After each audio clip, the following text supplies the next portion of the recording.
Team को बहुत अ, यहाँ लगभग सारे बड़े इंडेक्स हुँ, और सारे बड़े शेयर बहुत इंटरेस्टिंग लेवल पर आ गए, बहुत इंटरेस्टिंग लेवल पर है। हुँ, अब मैं एक-एक करके आपको बताता हूँ। चलो ठीक है। पहले निफ्टी की बात करते हैं।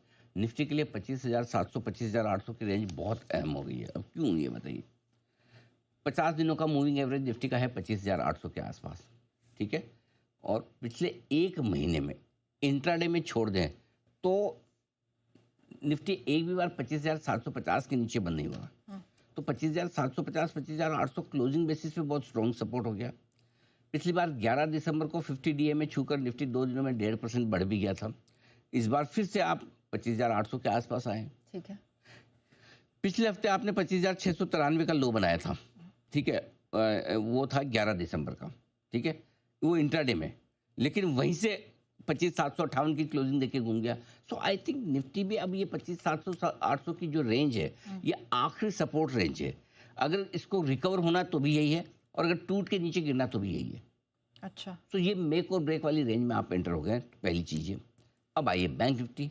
बैंक निफ्टी 23 सेशन से एक ही रेंज में पड़ा हुआ है। नीचे में 58,800 के नीचे बंद नहीं होता, हुँ, ऊपर में 59,800 के नीचे बंद नहीं होता, ठीक है? ओके। कल इंट्राडे में 58,800 फिर से छुआ है। हुँ, अच्छा, इस बीच पिछले हफ्ते भर में 3-4 बार 58,800 के पास जा जाके वापस लौट के आ रहा है, हाँ, बंद नहीं हो रहा। कल भी वहाँ से सवा सौ पॉइंट रिकवर होकर बंद हुआ 58,800 का लो बनाकर, इंट्राडे में तो वही था।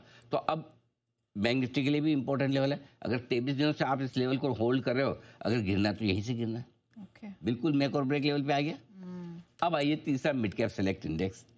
ये भी 23 दिनों से 13,700 14,100 की रेंज में है।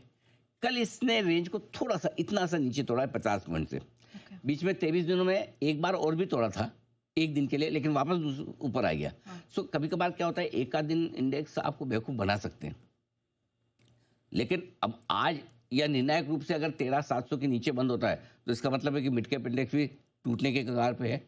ये भी एकदम मेक और ब्रेक लेवल पे आ गया मिड कैप सेलेक्ट इंडेक्स भी। अगर एक नेगेटिव क्लोजिंग और मिलती है तो आपको लगेगा, और यही आज वापस रिकवर होकर 13,700 के ऊपर बंद हो जाता है हुँ, तो आपको फिर लगेगा रेंज को होल्ड करने की कोशिश कर। जी, अब आइए चौथा स्मॉल कैप इंडेक्स, 17,000 के आसपास है। 17,000 का बड़ा सपोर्ट लेवल है, उसको बार बार ये आता है, रुकता है, ऊपर निकल जाता है। कल 17,138 का लो बनाया, हुँ, 17,138 पे क्लोज हुआ है, जी, ठीक है? तो 17,000 के बड़े लेवल के बिल्कुल करीब। सो कुल मिला के बात है कि चारों इंडेक्स आपके ऐसे हैं जो बड़े सपोर्ट लेवल के आसपास हैं, जिसमें से मिड कैप इंडेक्स ने हल्का सा तोड़ा है कल। हुँ, बाकी 3 तोड़ने की तैयारी में, या अगर रिकवर होना तो भी रिकवर होने की तैयारी में। ओके। चलो ये तो बात होगी स्टॉक्स की, लेकिन स्टॉक्स बनाता कौन है? सॉरी, इंडेक्स की। इंडेक्स कौन बनाता है?